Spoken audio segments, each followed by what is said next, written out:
estado en Colombia muchas veces haciendo talleres, haciendo en el CLAC y con el Colegio Profesional de Químicos en Bogotá y haciendo otras cosas. Me encanta venir. Una de las razones es porque cuando llego acá me siento como si no hubiera salido de Costa Rica en muchos sentidos. Entonces se siente bueno. Vamos a estar haciendo muchas cosas. Ya les hablo más tarde en los intermedios y todo esto de por qué estoy acá, de cuál es mi fundamento y tal.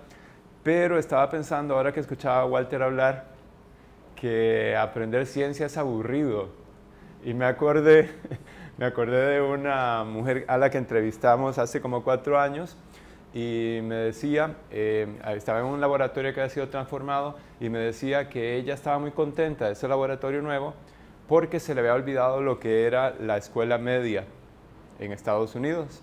Yo le pregunté por qué y me dice, cuando yo salía a vacaciones, cuando estaba en la escuela media, que llega hasta octavo año, cuando yo salía de vacaciones yo lloraba, me decía, porque a mí me encantaba ir a la escuela, porque yo aprendía y las cosas me emocionaban, entonces cuando yo salía de vacaciones lloraba. Y cuando entró al superior, que es del 9º al 12º, comenzó a tener un sabor de lo que seguía en el futuro, que era aprendizaje aburrido. Y cuando se transformó ese laboratorio, ella estaba volviendo a experimentar lo que experimentaba cuando era niña, que le daba ganas ir a las clases.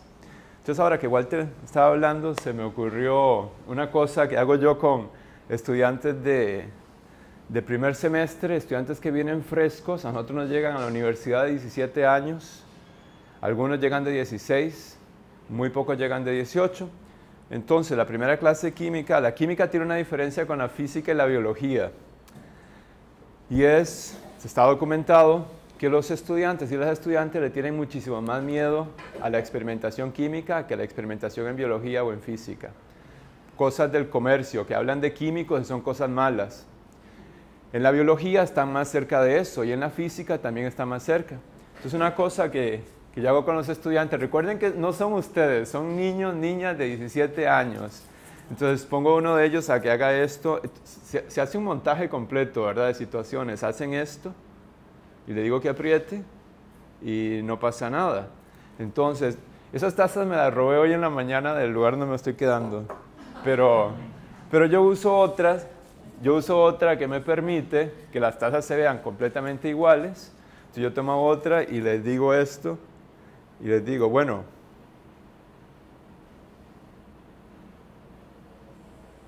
ellos no ven lo que ustedes están viendo porque las tazas me permiten hacerlo. Y la otra persona, que es uno de estos niños, niñas, y nada, ¿cierto? Nada. Yo les digo, el primer día de clases, bueno, expliquen.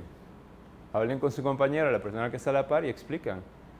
Produzcan una explicación de qué fue lo que pasó. Y comienzan a conjeturar y a hacer cosas. Ya a esta altura les hemos dicho que la clase acciona como una democracia, pueden levantarse, pueden hablar, pueden hacer cosas. Entonces a algunos se les ocurre levantarse y viene, se fija en la taza y ve que hay algo, ¿verdad? Ya comienzan a conjeturar qué es el líquido que había ahí adentro y comienzan a explicar. No tienen los fundamentos científicos para explicarlo. Algunos aciertan lo que es por el olor, que tal vez a ustedes ya les llegó el olor de qué es lo que es. Pero los enfrentamos a que tengan que explicar y desde el primer día, entonces se sienten empoderados y adueñados de la clase y sienten que están presentes para participar. Cuando uno hace eso cada vez en cuando, créanme, los estudiantes y las estudiantes comienzan a despertar ese sentimiento de qué ir a hacer hoy, qué va a pasar hoy y les comienza a generar más ganas de venir a clase. Entonces, por ejemplo, ahora ocuparíamos, y ustedes pueden hacer autoasemblamiento, ocuparíamos grupos de 3 o 4 personas que vengan de disciplinas diferentes para hacer una actividad corta que va a tardar un máximo de 5 minutos. Entonces, si quieren, toman 30 nanosegundos para agruparse de 3 a 4 personas de diferentes disciplinas.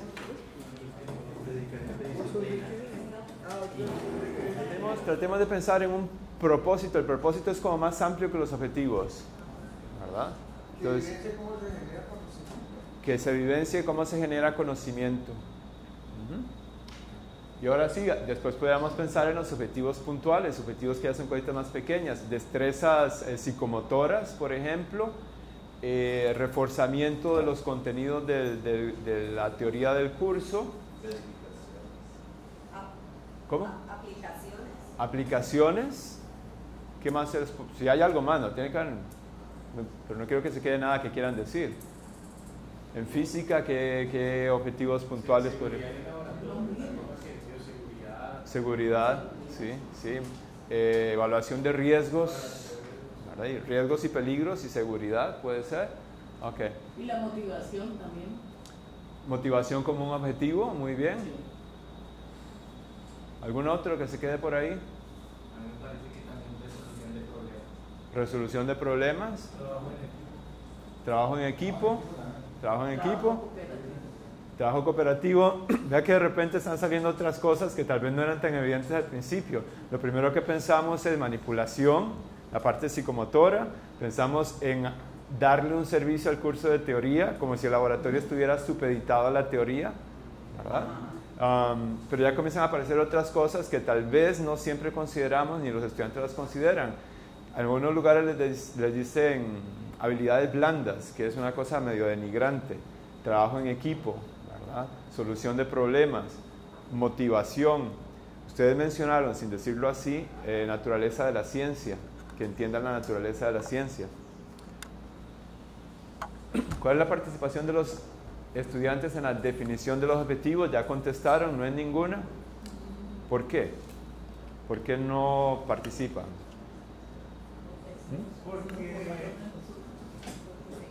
Porque en esencia el docente en forma petulante piensa que él es el depositario conocimiento y que es el que tiene que definir el objetivo que debe aprender el estudiante. Desarrollamos al estudiante como algún medio vacío acá le estamos llenando del transcurso determinado. La autoridad está muy definida de una manera muy clara. La docente o el docente, acá arriba, y acá están los discentes, ¿cierto? Entonces vean que esto les dice a ustedes, esto que ustedes dicen, les dice a ustedes, no soy yo, que la perspectiva que ustedes están tomando es fundamentalmente no centrada en la persona estudiante, sino centrada en el docente. Si a ustedes les interesa, si les interesa, yo no digo que les tenga que interesar, es el camino por donde va el mundo. Pueden decidir no ir por ese camino, pero vamos hacia una educación que es más democrática, que es más participativa, que está más centrada en la persona. Y yo digo persona y no solamente estudiante también, porque yo comienzo a pensar en el docente o la docente como una persona más en ese ambiente. Entonces por ahí tal vez es donde tengamos que comenzar a tomar acciones. Claro que yo les entiendo perfectamente. Ustedes me van a decir, los estudiantes no saben nada, de física 2 no saben nada. ¿Y cómo voy a ir el primer día de clases y les voy a decir que quieren aprender? No tiene sentido. Nosotros entendemos esa parte del discurso y es razonable. No se trata de que vamos a dejarlo todo tirado y tomarlo en las manos y vamos a ir ahí a los jardines a decir, aprendamos lo que eso se llama escuela libre en Estados Unidos y en Europa, las escuelas libres, aprendamos según la necesidad se presente. Y hay gente que está haciendo eso. Yo no sé si sea el momento de plantearlo. Siempre es el buen momento. Se tiene el concepto de educación centrada al estudiante y la educación tradicional. En una escuela, en un departamento cualquiera, pueden haber las dos tendencias. Unos profesores que empiezan a trabajar en aprendizaje basado en el estudiante, centrado en el estudiante, y los otros con la metodología tradicional. Eso no está generando dificultades. Conflictos en toda parte, al estudiante y al mismo docente.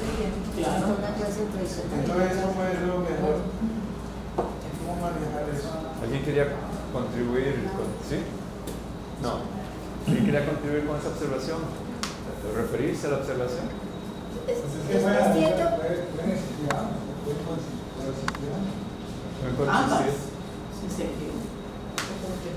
Es que puedo tener a un individuo que es un estudiante yendo a la clase de un profesor tradicional, yendo a la clase de un profesor que está con las nuevas tecnologías, el mismo estudiante. Sí. Está presentándose ese problema. Sí. Y entonces él a veces va donde el profesor tradicional le reclama, allá somos un poco bien ratico, y entonces el otro dice, y hay Eso genera conflicto para o el tenemos estudiante. estudiantes tradicionales que dicen, ese profesor no quiere preparar la clase, nos quiere poner a trabajar a nosotros. Es que uno sabe eso que es No sé, los tenemos. difícil. A nosotros nos llega el reclamo, ¿no? No Es prepara. no preparan Es como una si no pareja. saben muchas. Una pareja donde haya otras personas de por medio, ¿verdad?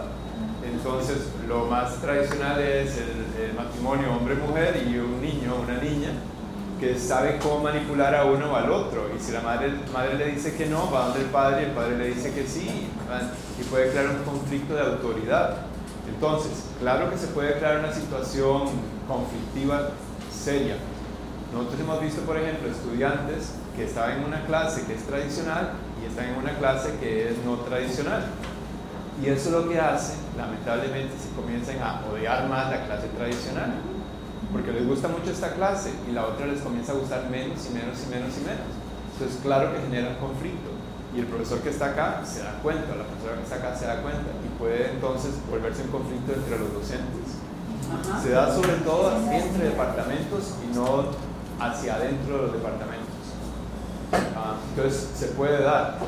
Pero esos son los aspectos políticos que se tienen que manejar dentro de las instituciones. Por ejemplo, está el tema de la, ¿cómo le dicen? La libertad de cátedra, que se entiende de manera muy diferente en diferentes lugares.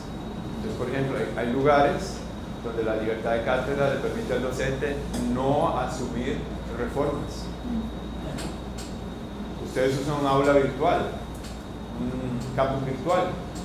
Hay lugares donde hay docentes que se niegan a utilizar el campo virtual. Todos los demás profesores de química, de física usan aula virtual y un docente dice, no, yo no lo hago. Y la libertad de cátedra me lo permite. Pero esos son conflictos que están más allá de lo que es la parte educativa, están en el ámbito institucional. Pero se puede dar. La idea es no generarlos intencionalmente o minimizarlos. Sí hay que tomar en cuenta el efecto que va a tener en estudiantes. Yo lo vi esto en una universidad donde tenía un laboratorio de química que era totalmente abierto, y el laboratorio de biología era todo lo opuesto. El laboratorio de biología funcionaba como una fábrica perfecta, porque incluso llegaban los estudiantes y tenían un tapete de papel donde tenían toda la cristalería que iban a ocupar, todos los reactivos que iban a ocupar, y los tenían rotulados. Entonces todo estaba perfecto, y cuando los estudiantes se iban, dejaban todo en su lugar perfecto, entraba el otro grupo y ellos odiaban eso porque era todo estructurado y química no estructurada. Entonces los estudiantes querían hacer una revuelta con los laboratorios de biología. Pero bueno, regresando a esto, sí. No levanten la mano, no hablen nada más porque si no...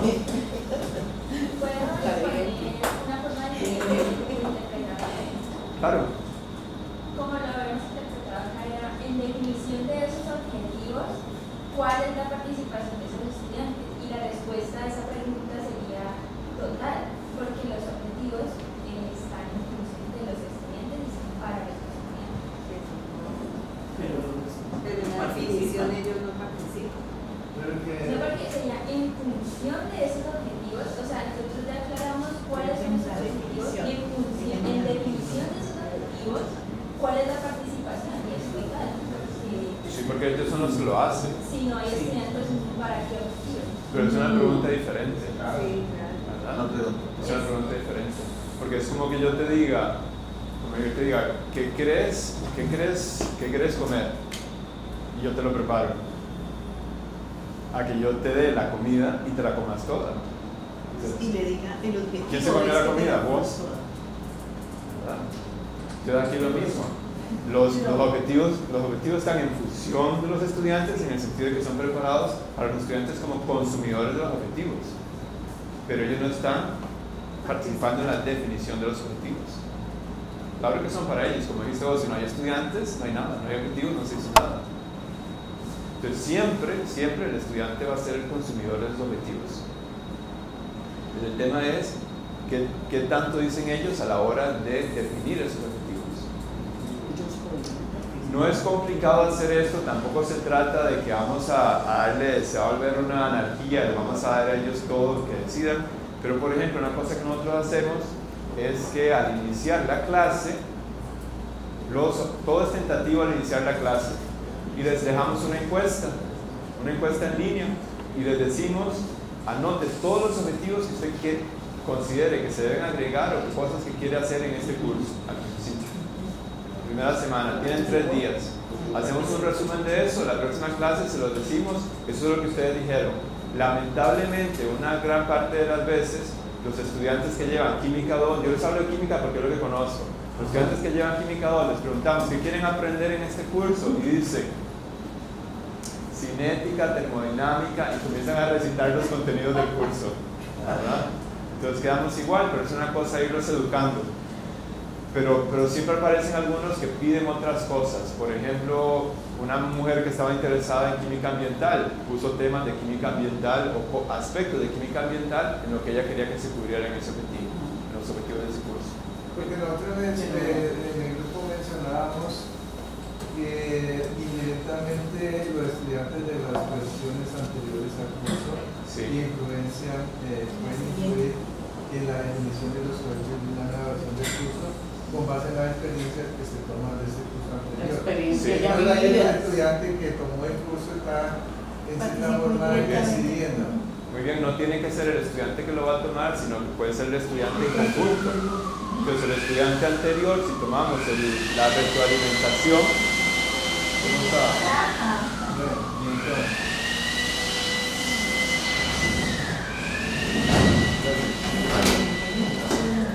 Si tomamos la retroalimentación de los cursos anteriores, podemos ir reformándolos, ¿verdad? El estudiante no es solamente el que tenemos en el frente, sino el conjunto del estudiante. Lo que es importante para nosotros ahora, claro, buscar esos mecanismos para integrar a los estudiantes en la toma de decisiones, pero entender dónde estamos nosotros, dónde estamos para, si decidimos, que no es una cosa que yo les diga que tengan que hacerlo, si decidimos cambiar algo, ¿en qué dirección lo vamos a cambiar? Pero, sí. O sea, por lo que acaba de decir, yo pienso que sí, definitivamente sí tenemos que saber para dónde queremos ir. Sí, pero lo que digo es que yo no se los puedo decir. Unos propósitos claros, que dentro de eso, para lograr ese propósito al final, busquemos unos objetivos, es diferente, pero el propósito final del curso tiene que estar claro ¿Del curso este o del curso de ustedes? No, en general. No, claro. En general. Entonces, no, claro. Igual aquí, o sea, sí. Si yo tengo, debe haber un propósito y dentro de ese propósito, pues entonces ahí sí planteémonos los objetivos, porque si no, entonces los cursos quedarían. No, claro. Lo que de química ambiental con el de química. Lo que tenemos que entender es que el propósito mío es no imponer propósitos a ustedes. Eso es a lo que me refería. Entonces puede ser que ustedes después de la charla, después del seminario, después de 3 días de trabajar, digan no, lo dejamos como estamos mejor. Porque yo creo que uno de los problemas más grandes de la educación es que estamos removiendo decisiones de los docentes. Entonces no dejamos que los docentes decidan quiénes son quienes conocen realmente las situaciones. En secundaria sobre todo se actúa por imposición.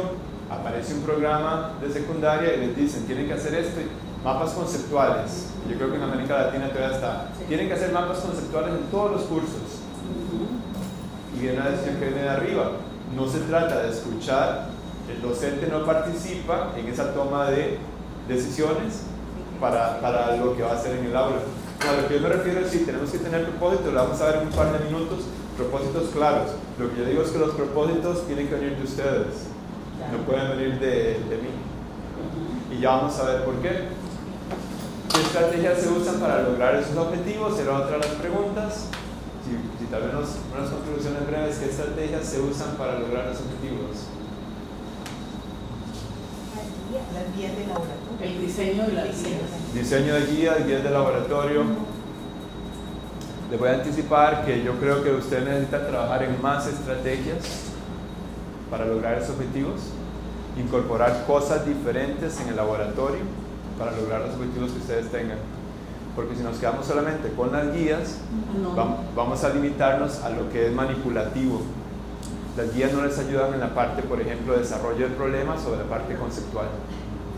Pero vamos a discutir un poco. Se diseñan las estrategias pensando directamente en los objetivos.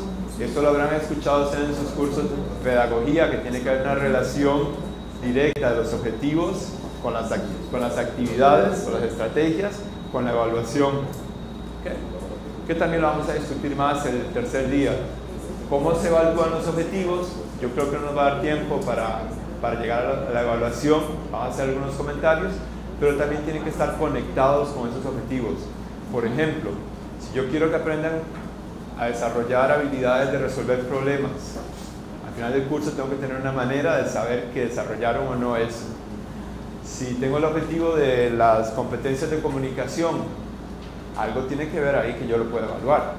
No necesariamente calificarlo, asignarle una nota, pero sí evaluarlo. Pues muy bien. Y esa es la que más me interesa. ¿Cuáles son las funciones de las personas instructoras en el laboratorio? ¿Qué describieron? Guiar. Apoyo. Velar por la seguridad. Apoyar a los Motivar. grupos de trabajo. Apoyar a los grupos de trabajo. Calificar. Clarificar. Claridad. Por calificar también es una... Y calificar, claro. Evaluar. Evaluar y calificar, las dos. Ahora hay muchas palabras que se usan ahí que son, la gente de educación les gusta acompañar a los estudiantes en el proceso, ¿verdad? Solo que hay que tener cuidado que no se vuelva un discurso hueco, porque de nuevo, ustedes se fijan, en Estados Unidos todos los programas dicen desarrollar pensamiento crítico. Y cuando uno se fija qué actividades desarrollan pensamiento crítico, comienza a verse que nada. ¿Qué evalúa pensamiento crítico? Nada, ¿verdad? Entonces que no se vuelva un discurso vacío.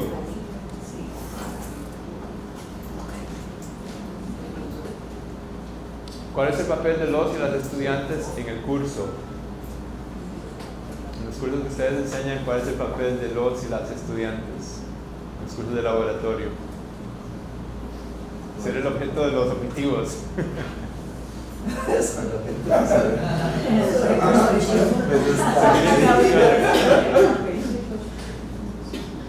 ¿Qué palabras, verbos se les vienen? Pueden ser adjetivos, pueden ser verbos, se les vienen a la cabeza. Participar activamente, cumplimiento de los objetivos. O sea, que activamente hagan lo que yo les dije que hicieran. El gusto. Y que la sigan bien, como yo dije.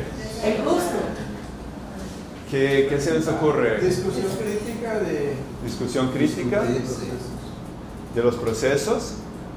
Obligados por el... Experimentar. Es una de las funciones de los estudiantes, experimentar. ¿Qué quiere decir experimentar?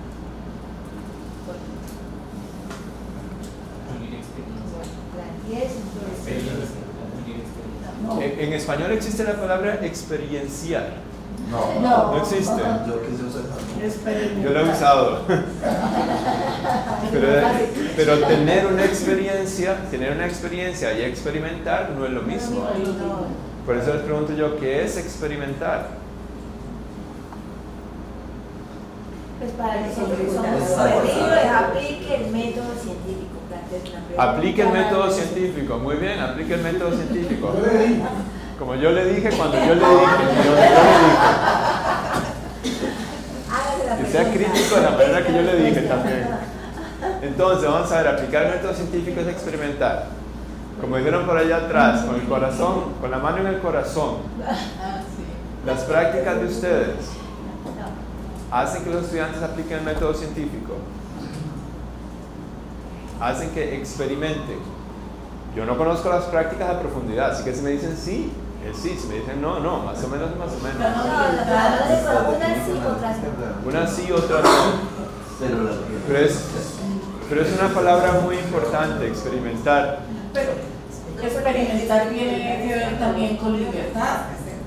O sea, es en la parte de experimentar. Sí, pero cuando hablan del método científico está orientado. sería diferente a experimentar en el estudio. Pero si nosotros le decimos al estudiante, a la estudiante, cuál es el objetivo de la práctica y le decimos cuál es el resultado, porque también le decimos cuál es el resultado y le decimos cuál es el procedimiento, les decimos cómo se manejan los datos para hacer los cálculos, les decimos cuáles son los posibles errores que va a cometer para que no los cometa, para salir todos temprano. Ya le enseñaron todo. Tiene una experiencia de laboratorio, pero yo dudo que esté experimentando, ¿verdad? Bueno, eso nos ayuda a construir algunas, como les digo, algunas cosas van a ir cayendo más en su lugar conforme avanza la discusión. Eso es para mí. Voy a resumir algunas de las cosas que hicieron, las pongo en unos PowerPoint y después discutimos mañana. ¿Qué objetivos son comunes en las disciplinas de ustedes? ¿Qué objetivos para el curso? ¿Qué objetivos pueden ser comunes? ¿Ya mencionaron unos antes?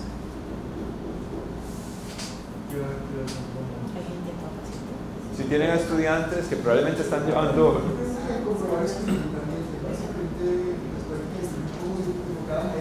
Comprobar. En teoría uno encuentra unos resultados que teóricamente están reportados y bien realizados, pero no tiene los estudiantes pruebas que son de verdad.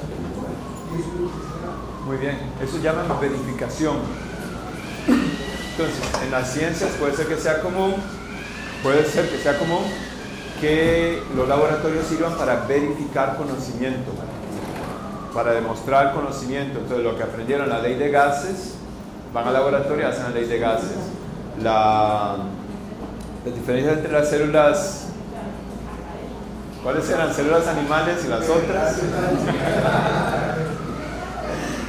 Entonces, las diferentes células que vayan al laboratorio y lo comprueben. Entonces, un objetivo común puede ser la verificación de las leyes y principios científicos. ¿Algún otro? Algunas fallas que se presentan y que son críticas, que eso, pues, una cosa es que en la teoría no se lo digan, pero otra cosa es que el estudiante en la comprobación no obtenga el resultado y sea ahí valioso la experiencia para que sea capaz de ver cuáles son las razones por las que no se llegó al objetivo. Eso sería entonces razonamiento. Muy bien. Razonamiento científico en el caso de que lo que se ve en el laboratorio contradiga o no calce con la verificación. Razonamiento científico. Desarrollo de habilidades o manipulación de equipos y de sustancias. Manipulación de equipos, sustancias en el laboratorio. Aunado a eso está generación de datos en el laboratorio, ¿verdad? Aunado a eso está registro de datos. Discusión de los resultados. Discusión. E interpretación. Interpretación. Los objetivos de las prácticas por lo general y lo que yo he aprendido aquí que está, o sea, es importante, pero no está, el objetivo no es tomar datos jamás, sino como adquirir una experiencia y analizar esos datos, que es más que objetivo. Tomar los datos es necesario, pero no es un objetivo fundamental de la práctica. Bueno, pero hay que aprender a... Es que tomar los datos no quiere decir nada más anotarlo, ¿verdad? Tomar los datos quiere decir construir la experiencia que vas a tener que hacer para tomar los datos. No es solamente la parte de anotarlos bien. Buenas prácticas en el laboratorio. ¿Okay? ¿Qué les parece? Bueno, ya mencionaron razonamiento científico, pero de una manera más o menos tangencial, porque es cuando la verificación no da.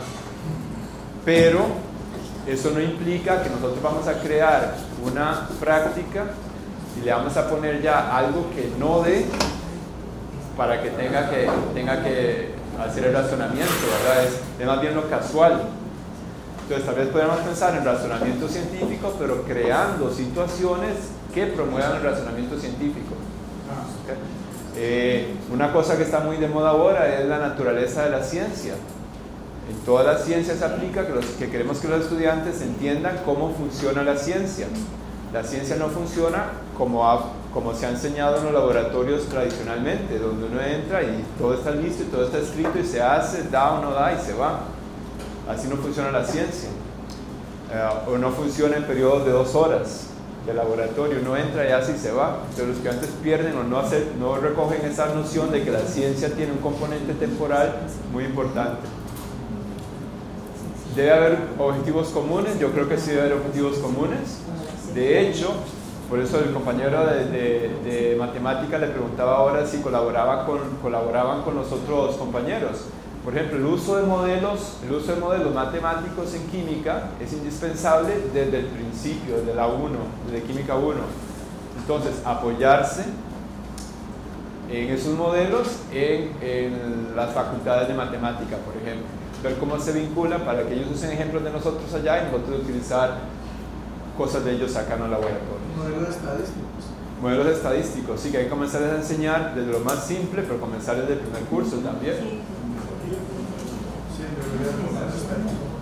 Simulaciones, sí.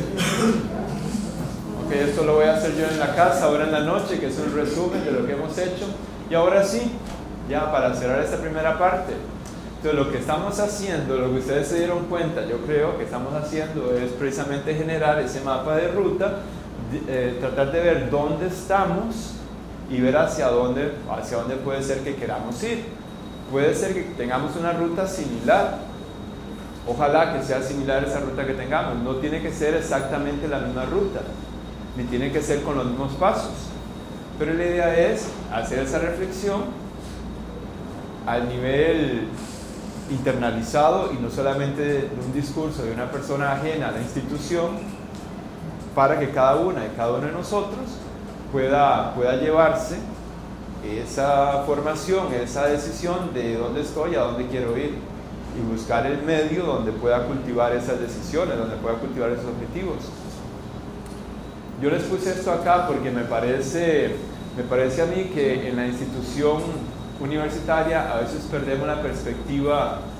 Yo trabajé en la industria, en 3 industrias, en 3 compañías, y recuerdo los ejecutivos que éramos ahí, y en el campo de las universidades pues es un poco diferente. Esto es eventos Kaizen, no sé si alguien conoce esa cosa. Es para el mejoramiento continuo de procesos, que puede ser industrial, puede ser de compañías. Es uno de muchos tipos de cosas, pero a mí me llama la atención lo he tratado de utilizar algunas veces. Entonces Kaizen lo que dice, o lo que proponen esta gente, es que en periodos muy cortos de tiempo, que pueden ser 5 días, pero que pueden ser 3 días, 2 días, uno documenta y acuerda sobre el estado actual de las cosas.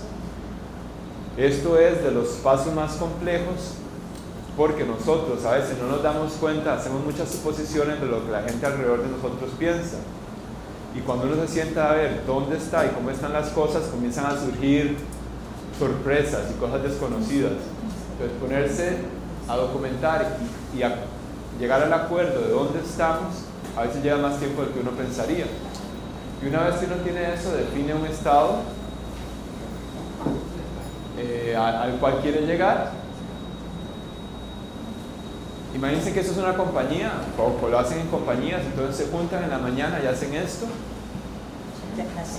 Si lo van a hacer en 5 días, digamos que hacen todo esto el primer día. Después, el segundo paso, discuten soluciones posibles, se acuerdan los cambios. El error más grande que se hace en ese segundo paso es obviar el paso 1, porque si no sabemos dónde estamos, no podemos decir para dónde vamos. Entonces a veces uno está tentado a acordar cosas sin ver exactamente dónde está. Se acuerdan las soluciones, se implementan. Kaizen trabaja en marcos de tiempo muy cortos.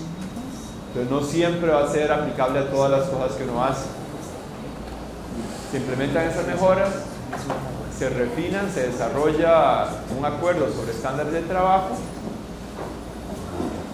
el siguiente día, y después se institucionaliza, que es lo que ahora dice socializar, que es una parte importante. Por ejemplo, en el caso de nosotros, que las personas que van a estar trabajando en el laboratorio entiendan los cambios que se van a hacer, que se quieren hacer, estén de acuerdo, estén convencidos y los implementen como nosotros queremos, lo que llaman fidelidad de implementación.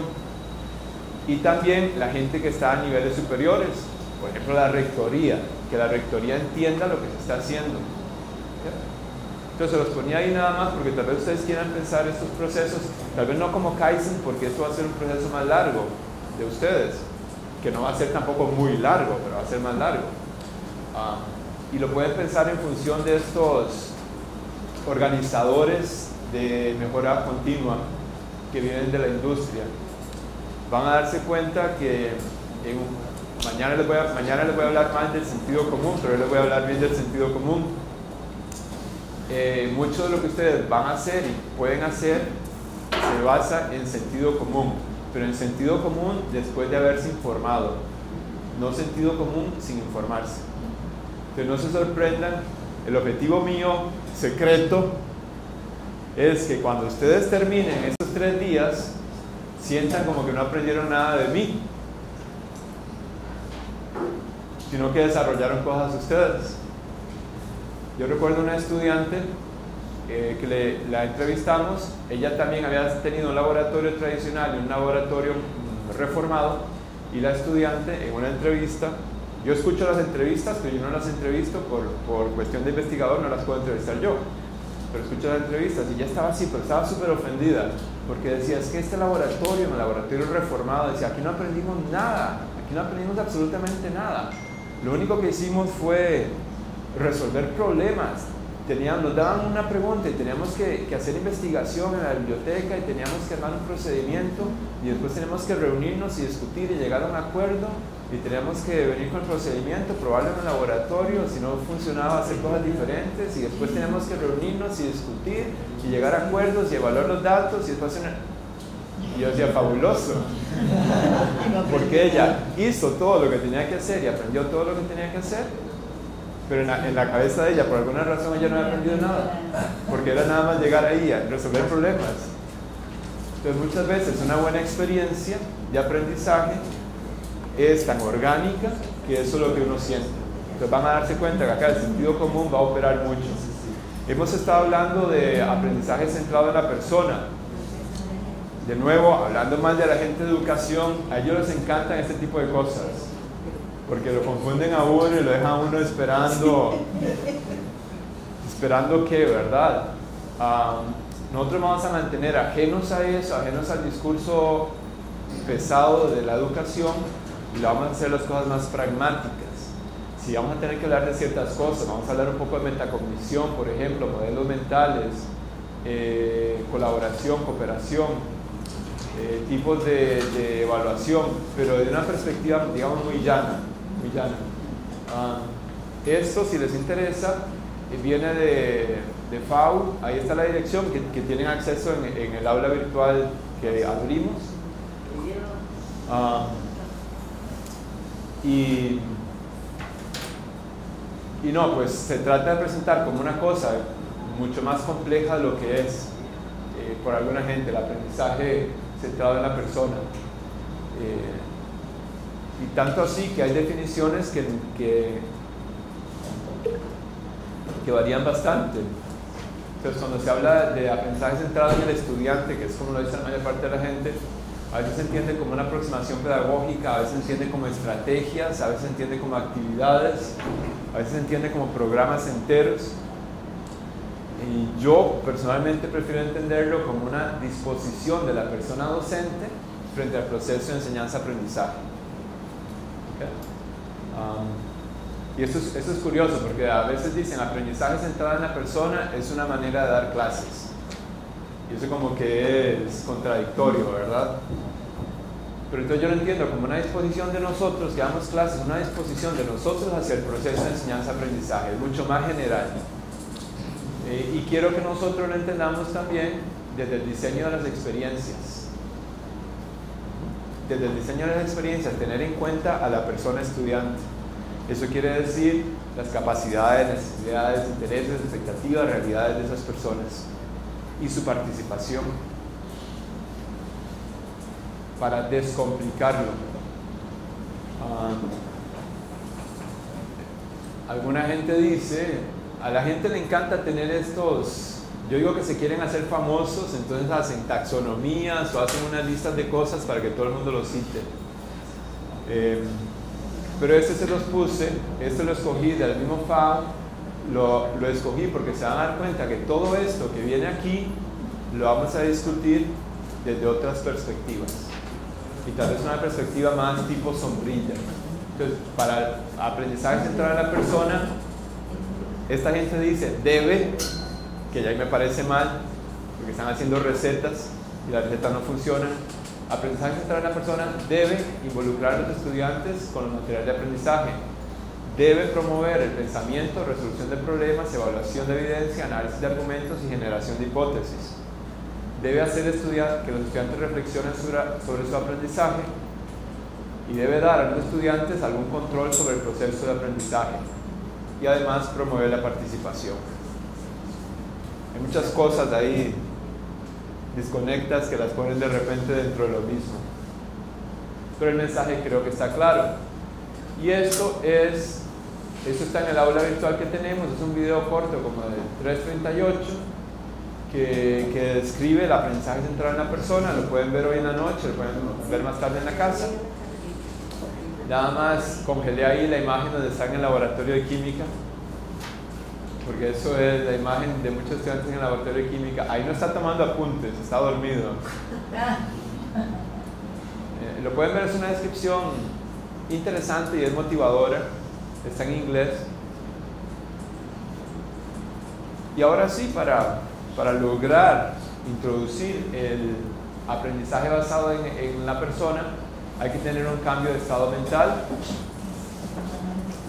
Para muchos de nosotros implica un cambio de estado mental porque venimos de una formación que fue centrada en los contenidos y en el docente. Entonces hay que actualizarse, tenemos que reflexionar sobre cómo se enseña y sobre qué se enseña. Hay una argumentación de colegas que dicen que si esa estrategia, ese laboratorio, ese curso ha funcionado así por años porque cambiaron y ha sido exitoso, y en cierta forma lo demuestran que ha sido exitoso. ¿En cierta forma? En cierta forma demuestran que ha sido exitoso, posiblemente con las mismas evaluaciones. Entonces, ¿para qué cambiar? ¿Esa es la pregunta o es una reflexión? No, es decir, que cambien el estado mental, pero si el profesor está convencido que como área emocional está bien, aunque no esté bien. Pues a ver, pregúntele a sus colegas por cuánto tiempo funciona muy bien la teoría del floquismo. O si la teoría del movimiento clásico, si las teorías de Newton estuvieron vigentes, fueron lo último en la moda, las teorías de Newton por 200 años. Entonces, ¿con qué necesidad las cambiamos? ¿Cierto? O sea, ¿ven mi punto o no? Explorar cosas nuevas, al menos Si los queremos tomar por el lado de ellos, la persona que está en las ciencias, y se resiste al cambio, no está en las ciencias. Están en las ciencias. No está en las ciencias. ¿Okay? Si se resisten a un cambio, no a el cambio, si se resisten a un cambio con base en la evidencia, ahí sí. ¿Verdad? Entonces, lamentablemente, lo que describe el compañero es lo que se llama la evidencia empiricista, que es, a mí me ha funcionado, a mí me sirve y yo no lo voy a cambiar. Pero es porque la evaluación que se ha hecho es una evaluación totalmente, ¿cómo se dice?, viciada, porque es lo que me conviene a mí. Toda la evidencia muestra, no toda la evidencia, una gran parte de la evidencia muestra que la manera en cómo hemos estado enseñando laboratorios no funciona. La evidencia colectada alrededor del mundo, que hasta da miedo, porque es tanto que da miedo, no funciona. Vamos a ver ahora, más tarde, que en el aprendizaje en laboratorio sabemos muy poquito. Hay muy poquito que se sepa. Pero la cosa que se sabe es que la enseñanza tradicional no funciona. Y hay varias explicaciones para esto. Una explicación es que un recurso que utilizan estas personas es que dicen, yo llevé ese laboratorio y yo soy un estupendo químico. El laboratorio funciona. ¿Sí? Entonces vamos a ver una transparencia. ¿Quiénes somos nosotros? Vamos a ver, devuélvanse. Algunos se tienen que volver como 4 años, otros nos tenemos que volver como 40. A cuando estábamos llevando química general. ¿Quién era yo? Yo me sentaba con 110 estudiantes. ¿Quién era yo en ese grupo de química general? Era el promedio. Si yo era el promedio, mi universidad está fallando. Porque ninguna universidad debe contratar estudiantes promedios como profesores. Pero yo no era el promedio. Y era la carrera que yo quería estudiar. Yo estaba en el ámbito más alto de esos estudiantes. Entonces, ese laboratorio que yo recibí funcionó por mí, no por el laboratorio. Es más, a mí me hubieran dicho, no hay laboratorio, lo tiene que hacer en su casa y yo hago el laboratorio en la casa y lo hago todo. Entonces, no está bien que nosotros nos comparemos nosotros con los estudiantes que tenemos ahora, porque no somos eso, ni fuimos eso. Ya si me ponen en el laboratorio de biología, por ejemplo, en el laboratorio de biología yo era así de los más abajo, porque no me interesaba y no me gustaba. Entonces mi dedicación era muy pobre. Pero nosotros, como dentro del campo que enseñamos, somos expertos, así que no nos podemos utilizar de referencia. Entonces el cambio en el estado mental, si queremos hacer aprendizaje basado en la persona, hay que conocer al discente. Una talla no calza con todos. Eso no quiere decir que tenemos que conocer la vida privada de cada persona, pero nos podemos conocer en grupos. Una cosa esencial, aprenderse los nombres. Aprenderse los nombres es esencial. Yo he tenido 250 estudiantes y me he aprendido los nombres de todos. ¿Okay? Entonces sí se puede. Sí se puede. Repensar los objetivos, vean qué importante, que ya discutimos los objetivos antes. Repensar los objetivos y enfocarse en lo permanente. No quedarse en lo pequeñito. Por ejemplo, en química, aprender a usar la bureta. Y los estudiantes usan la bureta 100 veces en un curso. Es una cosa pequeñita. No tiene permanencia hacia el futuro. Vamos a hablar más de eso después también. Y reajustar la balanza de poder. Dejar de ser el dictador o la dictadora del curso. Darle a los estudiantes la oportunidad de que tomen decisiones, de que participen, democratizar el aula, el laboratorio. No tienen que ser cosas grandes. Depende de lo que ustedes quieran. Por ejemplo, yo a mis estudiantes, con mis estudiantes, diseñamos los rubros de evaluación y distribuimos los porcentajes de evaluación. Yo lo hago eso con mis estudiantes. Siempre terminamos con algo que me conviene a mí o que me gusta a mí, siempre. Pero ellos se quedan con la impresión de que ellos construyeron esos rubros, los porcentajes, y eso los empodera. Después surge un problema más tarde con los porcentajes. Yo les digo, ¿quién los escogió? Y aquí hay maneras de implementar o de funcionalizar el aprendizaje. Colaboración, proyecto, relevancia social y cultural, apropiación, comunidad, ser autodirigidos, participativos. Esta diapositiva que sigue es bien interesante y yo creo que si alguien ocupaba evidencia clara, científica, de la necesidad de hacer un cambio en las aulas y en los laboratorios, pues esta nos va a ayudar. Esto es vamos a pasar a una que se ve mejor, pero este es un grupo de gente, ingenieros eléctricos, que estaban desarrollando sensores para medir la actividad electrodermal, la conductancia en la piel.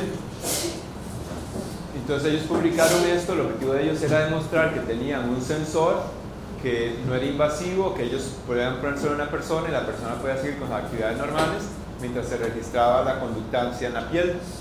Esto porque la conductancia en la piel, eso ya se sabía, claro, mide las alteraciones en el estímulo del sistema simpático, y este está relacionado con aspectos como la emoción, la cognición y la atención. ¿Okay? Entonces lo que hicieron fue que tomaron un estudiante, le pusieron, es una pulsera, le pusieron una pulsera y lo mandaron para vivir la vida normal. Y querían ir midiendo la conductancia dérmica. Y esto fue lo que se vio en el día 2. ¿Se logra ver la lectura? Laboratorio, tarea, está durmiendo y esto en la clase.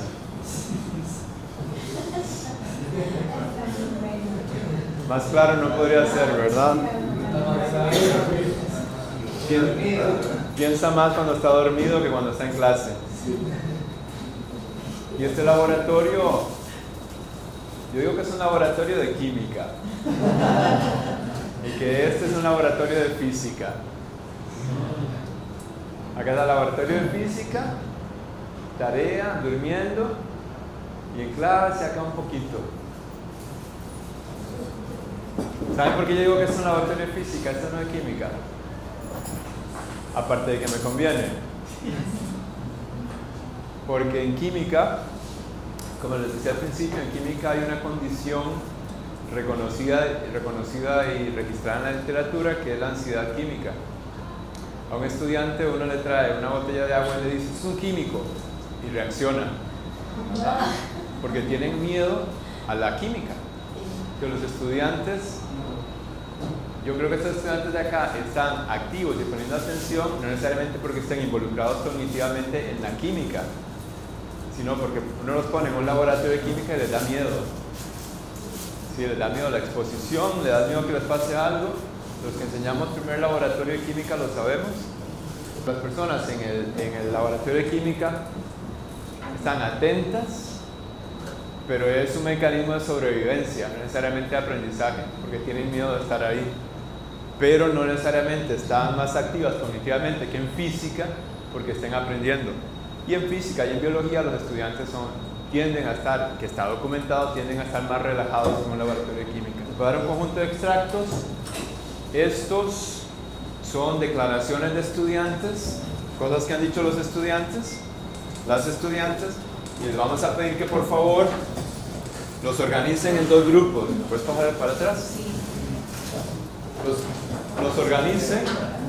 Pueden trabajar en grupos de 3, de 2. Entonces pongan atención a las instrucciones porque recuerden lo que les pasó al principio, Lo que tienen que hacer es organizarlas en dos grupos. Todas las opiniones, comentarios, con ellos generan dos grupos. Si hay algún comentario que no caiga con nosotros, lo dejan por fuera y eso le explican por qué. Los grupos en función de qué tipo de grupos. Basados en la lectura del material. A partir de leerlos, en todo caso, las instrucciones están en la pantalla. Ya ustedes terminaron atrás, ¿verdad? Sí, Ustedes así también. es. Les queda ninguno por fuera.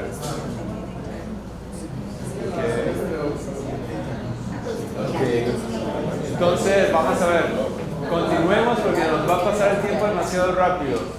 Y yo creo que este ejercicio genera una discusión más importante. Les decía antes que a veces asumimos cosas que pensamos la gente alrededor de nosotros piensa igual, pero cuando estamos en esos ejercicios nos damos cuenta que tal vez no, sobre todo los niveles de las sutilezas.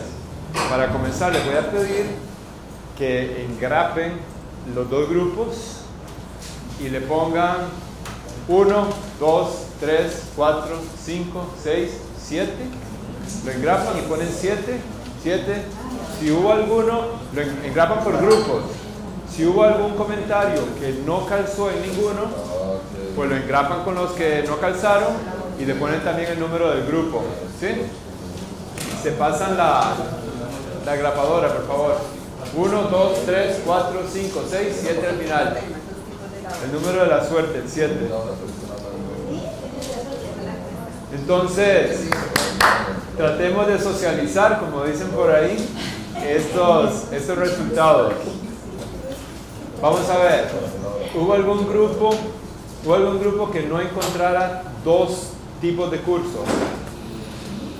¿O alguno de ustedes grupos encontrara que no había dos grupos que eran bastante bien diferenciables? No. Todos encontraron 2 y tal vez sobraron algunos. ¿Por qué no nos describe el grupo 7? ¿Por qué no nos describe esos 2 tipos de grupos? ¿Qué infieren ustedes de esos comentarios de estudiantes? Pues en general lo que nosotros tenemos que hay 2 tipos de laboratorios donde, en general nosotros inferimos que hay 2 tipos de laboratorios donde en uno simplemente era hacer un paso a paso para llegar a algo sin necesidad de pensar el por qué se estaba haciendo, y en el otro sí era un laboratorio más crítico donde se interiorizaba la práctica, se entendía por qué se iba a hacer y para qué, y qué afectaba, pues, qué variables afectaban que te diera o no te diera un resultado. Básicamente esos fueron los 2 grupos que nosotros separamos. ¿Les sobró algún comentario que no se clasificara? No. Entonces los compañeros encontraron 2 grupos, uno que era más crítico y uno que era más de seguir procedimientos. ¿Alguien encontró algo diferente en los grupos? El crítico es como más exigente, ¿no? Porque había un comentario por ahí que estaba cansada de tanto pensar. O sea, el crítico es mucho más exigente que el otro. El otro sencillamente es seguir y obtener un dato. Ok. ¿Sí? Bueno, aparte de eso, encontramos algunos comentarios. Por ejemplo, hay un comentario donde la persona básicamente necesita estar en el lugar del laboratorio para adquirir unas destrezas, que no son necesariamente análisis crítico como alguno de estos. Tampoco se siente como un poquito defraudado de que fue y hizo algo y no le quedó nada. Pero estos de acá resaltan más bien la destreza. ¿Cuál es el comentario? Dice, aprendí cómo usar muletas, aprendí cómo usar apropiadamente filtros y cosas. Y después de eso es lo que debes aprender en el laboratorio, saber cómo hacer cosas. ¿Alguien le dio también conflicto ubicar ese comentario? ¿Por qué? ¿Por qué le dio conflicto? ¿Por qué no cae en ninguno de los otros 2? Porque además de las 2 metodologías que nosotros vimos como que no, la aburrida, la chévere.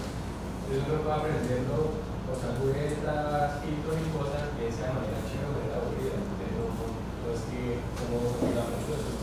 Ok. Pero vean un detalle interesante de ese comentario. Ese comentario habla de técnicas y dice, eso es lo que se aprende en el laboratorio.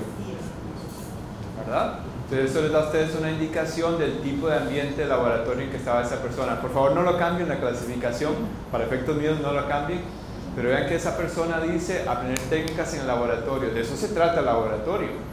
Entonces si una persona a mí me resalta eso y me dice que el laboratorio es eso, yo digo, ¿qué cantidad de plata estamos perdiendo?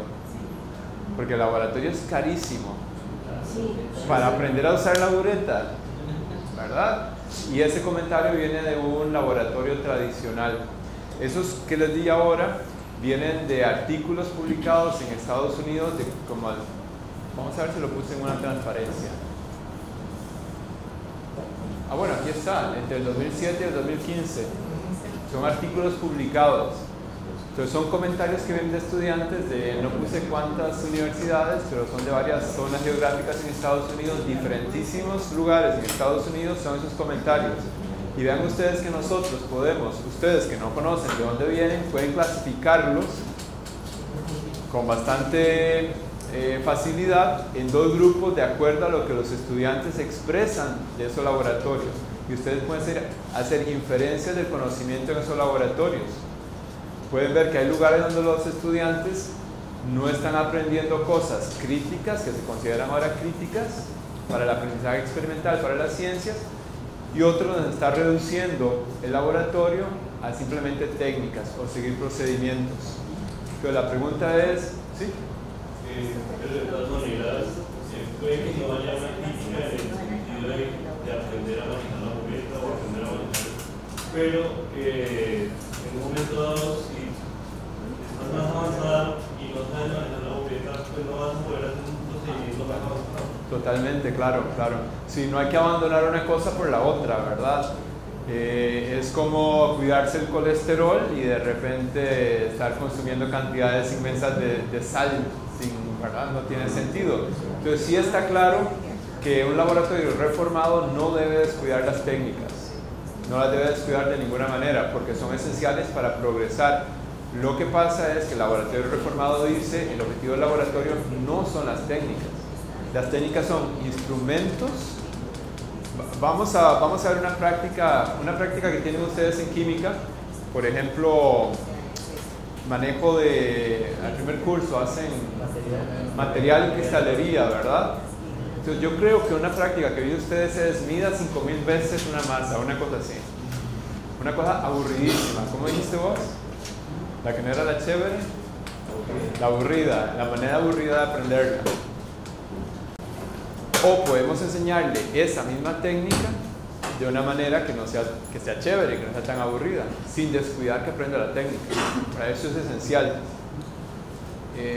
Pero bueno, ustedes tenían una discusión, o teníamos una discusión sobre algo que se me olvidó, pero que recuerdo que me interesó. Eran los dos tipos, yo les pregunté los dos tipos de laboratorio. Bueno, les voy a preguntar a ustedes también, habiendo visto estas dos descripciones de estudiantes, ¿cómo querrían ustedes que fueran los laboratorios de ustedes? Estudiantes comentando qué cosas. Tienen dos estilos. ¿Qué quieren que digan los estudiantes cuando llevan su curso? ¿Cuál de esos dos cursos quieren ustedes facilitar? Donde se sintieron retados a pensar. ¿Se sienten retados a pensar? ¿Alguien escoge el otro grupo? Sí, claro que igual es que aprenda. Sí, se les propone cosas, pero que no los lleven a ellos a aprender o a afianzar pues, la teoría. Que no los lleven a pensarla. Sí, o sea, así como a pensar, porque a veces, ¿cómo me explico? Se corre el riesgo como de proponer algo nuevo y eso pues se salga un poco de los realmente de la discusión. Sí, eso no se vale, ¿verdad? Eso no se vale. No se vale, no confundamos y no vayamos a pensar que el aprendizaje basado en la persona es, de nuevo, es el caos y es, seamos felices, ¿verdad? Hay que creerse mucho y no aprender. La parte de la rigurosidad no se puede descuidar, ¿okay? No se puede abortar eso. El rigor tiene que continuar y los contenidos y objetivos tienen que cumplirse. En términos de los contenidos, ¿verdad? De los aprendizajes, ese tipo de aprendizajes, porque hay otros tipos de aprendizajes. Entonces partamos del hecho de que estos laboratorios que ustedes vieron, de esos dos grupos, el que es reformado, pueden partir del hecho de que ahí se cumplieron todos los objetivos que tenían que cumplirse en términos de contenido en el tradicional. ¿Okay? Porque si no, no tendría gracia. ¿Sí? Pero de nuevo, ¿cuál de esos dos grupos, cuál de esos dos tipos de laboratorio quisieran ustedes mediar? Si alguien dice que el tradicional, perfecto, porque yo ahí no tengo que decir, ¿verdad? Pero la idea es, si nosotros creamos un laboratorio, pasamos mucho tiempo, porque se invierte mucho tiempo en el laboratorio, muchos recursos, tener estudiantes que un semestre después dicen no aprendí nada, debería, iba a decir darnos vergüenza, pero eso puede ser muy grosero, debería preocuparnos como mínimo debería preocuparnos. A muchos de ustedes les pasa, a mí me pasa, cuando llegan personas de la calle que no están en la universidad, me preguntan qué hago, yo les digo que yo soy químico, y me dicen, uy, químico, sí. Y yo recuerdo los números de oxidación, el oxígeno era 2, del colegio, de química general, y me demuestran que no aprendieron nada, ni en el colegio ni en química general. Y digo, qué mal estamos, porque esos son mis colones, la moneda de Costa Rica son mis colones pagando la educación de las personas. La educación pública en Costa Rica es gratis. No pagan y el colegio tampoco. Entonces, si sentimos que hay una necesidad de cambiar a partir de esta evidencia, pues cambiemos. Si no hay que cambiar, no cambiamos. Vamos a acelerar un poco. Hay que darle voz a los estudiantes y a las estudiantes. Me va a perdonar si les incomoda el lenguaje inclusivo, pero en Costa Rica es una cosa... ¿Acá qué? No, pero allá es una cultura... O sea, no es que les ha dado, no es una moda, es una cosa bárbara. Yo soy proponente de eso también, así que... pero entonces hay que darles voz a las muchachas, los muchachos, darles voz para que manifiesten y nos dejen saber cómo están las cosas. Las encuestas de fin de curso que hacen las instituciones alrededor del mundo no sirven de nada. Las de fin de curso no sirven de nada. Entonces yo les recomiendo que ustedes recojan información de sus estudiantes. Por ejemplo, en socrative.com, en esa pueden hacer una encuesta a mitad del curso anónima y les preguntan al estudiante: ¿qué necesito hacer para que le vaya mejor en este curso? ¿Dónde, perdón? Y revisen esas encuestas. Entonces yo lo que hago es que las reviso y después les pongo a ellos en la pizarra y les pongo: me llegaron estos comentarios. Y les pongo uno de los comentarios y digo: voy a actuar sobre este otro no, porque no es imposible. Y así ellos sienten de nuevo ese empoderamiento. Lo hago también con los exámenes. Después de un examen les hago una encuesta anónima sobre los exámenes. ¿Cuál es la pregunta más difícil? ¿Cuál pregunta estaba mal escrita? Les hago preguntas sobre ortografía. Digo: ¿cómo está mi ortografía y mi puntuación? Entonces, darle una voz a los estudiantes. ¿Qué hemos hecho hasta ahora? ¿Hasta dónde hemos llegado? ¿Desaprovechamos la mañana? ¿O logramos algo? Yo creo que hemos logrado a nivel individual, más que todo, ir tomando una conciencia de dónde estamos y a nivel individual en qué dirección puede ser que queramos ir. Y tal vez, espero yo, hayamos recogido a ese nivel individual alguna evidencia que sea sólida para poder fundamentar las decisiones que tomemos. A nivel individual, yo digo siempre primero, porque después comenzamos a formar clústeres, grupitos de personas con los que vamos manejando las cosas hacia adelante. ¿Qué sigue? Muy mala elección de foto esa. ¿Cómo? Pues lo que vamos a hacer ahora, vamos a continuar con una charla y vamos a ir construyendo, ya que sabemos dónde estamos y hacia dónde vamos. De manera individual vamos a ir construyendo esos mecanismos, esas herramientas que nos permitan la transformación, si es que queremos hacer una transformación. No es un camino recto, de hecho. Hay muchos sub y bajas. A veces no hay suficiente estímulo. Ustedes tienen una gran suerte, y se lo digo muy en serio, tienen una gran suerte porque tienen una facultad que les apoya en este tipo de cosas. En la mayor parte de las universidades, por ejemplo la Universidad de Costa Rica, no ocurre desde el nivel de la facultad. Hay ciertas iniciativas locas, pero no ocurren no se da ese apoyo desde la facultad, sino que tienen que ser las personas desde abajo, los instructores, los que tienen que estar bregando para poder conseguir recursos y para poder hacer cosas. Aún así, es ponerse en un camino que no es una línea recta, va a tener sub y bajas. ¿Qué sabemos sobre aprendizaje experimental? Gracias. Eso se lo pueden dejar todavía, sí. Y quiero disculparme con la gente que no es de química, pero el pensamiento mío es químico. Y antes de esto, solamente una vez había trabajado con un grupo de docentes multidisciplinar.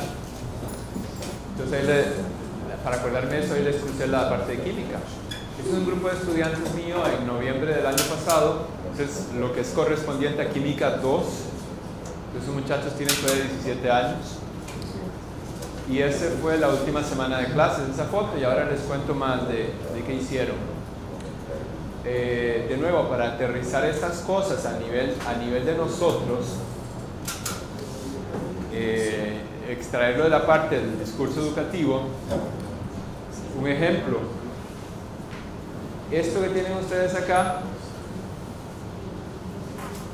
es la práctica, es una práctica del último día de clases del curso de Química 2, o la guía. Esa es la guía. Si la pueden leer.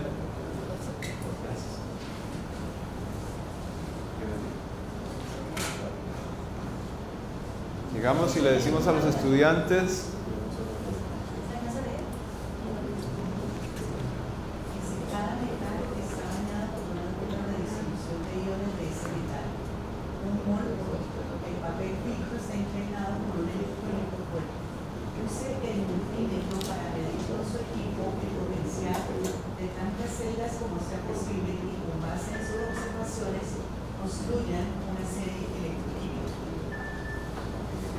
Y eso es todo.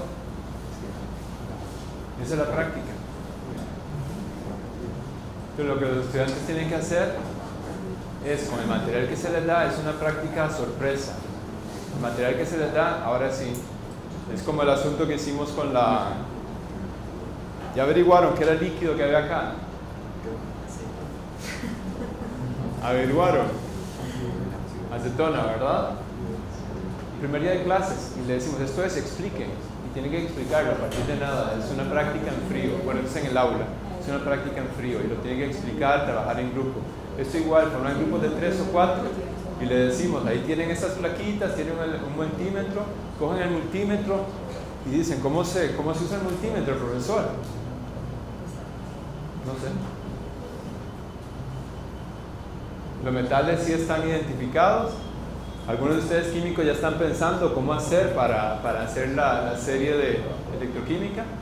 ¿Lo vieron en clase en algún momento? No pueden usar internet, no pueden usar nada. Y cuando salen tienen que producir no la que viene en el libro, sino la que les da a ellos ahí. Y es una práctica fabulosa, porque la hacen mal. Entonces era el tema que estábamos discutiendo antes. Hacen la serie electroquímica, la hacen mal, pero aprenden el concepto. Irrefutablemente aprenden el concepto porque lo están descubriendo ahí. ¿Por qué digo que hacen la serie mal? No debería decirles esto. No se los voy a decir porque si conseguimos multímetros ustedes van a hacer la práctica también. Como dijimos antes, información hay mucha, el problema es cómo seleccionarla. Les reitero, yo voy a tratar de darles paquetitos de información que ustedes después puedan ir a investigar más si quieren. Esta charla se trata de lo que sabemos en aprendizaje experimental. Hace 103 años, Don Elwood sacó este artículo que se llama Problemas en la pedagogía experimental de la química. Esto lo publicó antes de que hubiera un journal de educación química. Y hace ciento y resto de años decía, hay problemas en la manera en que enseñamos química. Y dijo, la manera para solucionar estos problemas es haciendo investigación seria sobre el aprendizaje en el laboratorio. Como respuesta a él, Wiley escribió 3 años después lo que yo creo que es el primer artículo sobre aprendizaje experimental. Y el problema que tenían ellos en ese momento era que habían introducido el aprendizaje de química en laboratorio en las secundarias de Estados Unidos. Y decían, estamos haciendo una cosa que es carísima y hay cero evidencia de que esto sirva para algo. Que los estudiantes hagan trabajo en el laboratorio, no hay ninguna evidencia de que sirva y eso nos está saliendo carísimo. Pues vamos a ver si sirve o si no sirve. Elwood hizo unos experimentos. Los resultados en este momento realmente son irrelevantes porque en ese tiempo las metodologías no daban para lo que se ocupaba. Pero vean ustedes que 100 años después, este es un reporte de investigación basada en las disciplinas, investigación educativa basada en las disciplinas, salió en el 2012 y causó bastante atención en la comunidad de la educación. Y es del Consejo Nacional de Investigación de Estados Unidos, o sea, gente seria. Y llegaron a la conclusión de que a pesar de la importancia en el currículum, el papel del laboratorio en las ciencias, todas las ciencias, en el aprendizaje, ha quedado mayormente sin examinar. O sea, no se ha investigado el efecto de los laboratorios en el aprendizaje. Y además dicen que la fortaleza de las conclusiones que se pueden sacar de la investigación es limitada. O sea, lo que podemos concluir es muy poco. Una de las razones es que la investigación no es de calidad. Otra gente, eso es Avi Hofstein, que es uno de los pilares de la enseñanza experimental en las ciencias. Dice que hay escasos datos de estudios diseñados y conducidos cuidadosamente, entonces cuestiona los trabajos de investigación y educación en este campo. También dijo en otro artículo, la investigación ha fallado en demostrar relaciones simples entre las experiencias que se le da a los estudiantes y el aprendizaje. O sea, un panorama muy sombrío. Y este es otro reporte, el reporte laboratorio de Estados Unidos, del 2006, es un poquito más viejo, que dice que los educadores y quienes toman decisiones sobre la política educativa han debatido periódicamente sobre el valor de los laboratorios para ayudar a los estudiantes a entender ciencia. Pero poca investigación se ha hecho para informar esos debates o para guiar el diseño de la educación en los laboratorios. O sea, no tenemos premisas sustentables para una discusión seria, aprendizaje experimental. Bien lúgubre el panorama que les estoy pintando. Deprimente. Nosotros llevamos un control del número de artículos que se publican en aprendizaje experimental de la química en idioma inglés, y el promedio de los últimos años, que está mucho mejor, es 7 artículos por año. Ningún campo donde se publiquen 7 artículos por año es un campo maduro, y no puede decirse que haya expertise en ese campo. Y esto es en inglés, en español estamos mucho peor. Payne, otra vez, o Payne, que es otro autor, en el 32, dijo: con la tendencia actual de valorar nuestras prácticas educativas de manera científica, comenzamos a darnos cuenta de que hemos adoptado un sistema costoso sobre la base de opiniones solamente, que fue lo que había dicho Speer en el 15, que es lo que seguimos diciendo ahora. Entonces dice, estamos basándonos solamente en opiniones. Más recientemente, Melanie Cooper, que varios de ustedes la conocen, bueno, recientemente hace 10 años, escribió una editorial para Science, que es una revista muy seria, algo de valor tiene que tener la opinión para que la publiquen. Dijo que cuando se trata de educación pareciera que la experiencia personal fuera un sustituto aceptable para la evidencia cuando se trata de educación.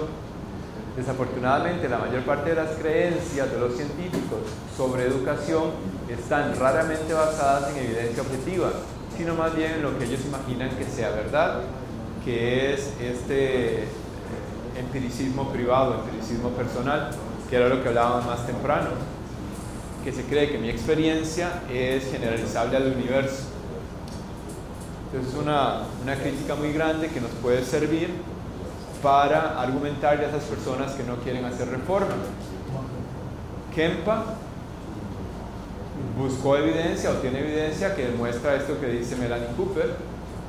Él hizo un estudio donde le preguntó a los maestros de secundaria, les preguntó sobre qué cosas informaban su práctica didáctica, y concluyó que lo que los maestros de ciencias consideran conocimiento pedagógico sólido se deriva, o dicen que se deriva, de la experiencia personal o del sentido común. Y esos son maestros entrenados en pedagogía dando clases en secundaria, y creen que la experiencia personal y el sentido común es la fuente principal de información para dar clases. Tal conocimiento no es cuestionado en términos de su compatibilidad con los resultados de la investigación. Esto es lo que hacen los que saben enseñar. Nosotros que no sabemos enseñar porque no estudiamos para eso, probablemente estemos, en el mejor de los casos, igual, y si no, un poquito peor. Y nosotros, después les voy a mostrar, en la Universidad de Costa Rica hicimos una encuesta similar, donde le preguntamos a los docentes varias cosas, el manejo de literatura en educación, y les preguntábamos qué influía en su práctica docente, y de nuevo surgió que la experiencia personal era la principal cosa que orienta la práctica docente, la experiencia personal. Que si uno tiene 40 años de dar clases y ha tenido muy buenas experiencias en muchos cursos y se ha formado, está bien, pero si uno tiene 2 años de dar clases y no ha tenido cursos y se basa en la experiencia, pues se complica la cosa. Esta diapositiva era para recordarles que lo que les decía más temprano, esta es la clase que ustedes enseñan o la clase donde llevaron biología general, y esta persona de ahí es ustedes. No son promedio, pero nuestra experiencia personal es lo menos útil para mediar a personas que son promedio. Nosotros tenemos un estudiante, yo tuve un estudiante en una entrevista que nos dijo, este laboratorio era una porquería, malísimo, no servía de nada, absolutamente nada el laboratorio. Sin embargo, como a mí me interesa la ciencia, y como yo quiero ser científico, quiero un doctorado, me fue muy bien y aprendí mucho, porque yo lo hice. Pero nosotros somos esa persona. Y les voy a poner esa cita después. Nosotros somos esa persona. A pesar del laboratorio, a pesar del curso, a pesar de la profesora, profesor, aprendimos porque estábamos motivados. Entonces no podemos utilizarnos de ejemplo cuando estamos con los estudiantes. Me van a perdonar ahí si me escapó esto en inglés. Esto viene de Matthews, que es un hombre que ha trabajado mucho en historia de las ciencias, y dice que desafortunadamente la perspectiva histórica falta en el debate educativo y que estamos constantemente reinventando la rueda. Nos pasa mucho la perspectiva histórica, la falta de perspectiva histórica, estamos reinventando cosas. Ahora Walter les hablaba del aprendizaje cooperativo, colaborativo, centrado en el estudiante y todo eso. Dewey lo dijo al principio del siglo pasado. Todas esas cosas que comentamos ahora llevan 100 años de que se están discutiendo o ignorando. Y esta era un aula donde yo daba clases, le aguantaba 430 estudiantes, me metían 250, 210. Y cuando yo pedí un aula más grande para poder hacer trabajo cooperativo con los estudiantes, entonces pedí un salón de 430, me dijeron qué dicha, porque entonces ya podemos aumentar la matrícula a 400. Porque la definición es que a un curso le caben tantos estudiantes como haya cientos en el auditorio. Y ahí hacíamos aprendizaje colaborativo. Entonces hay un vacío en la investigación educativa que yo propongo que tiene que atacarse desde lo específico. Entonces a nivel terciario y desde la disciplina, por ejemplo física. Aprendizaje experimental de la física en la universidad. Para nosotros eso es una cosa buena que existe ese vacío, porque cuando hay un vacío es campo fértil de trabajo de investigación. Y en América Latina, pienso yo, estos son el tipo de temas que se podrían trabajar muy bien, porque son temas que necesitan bajo costo de inversión. Y hay mucha capacidad intelectual en el subcontinente. Entonces no sabemos mucho sobre el aprendizaje en el laboratorio. Les dije que la cantidad y la calidad de la investigación es mala, las dos.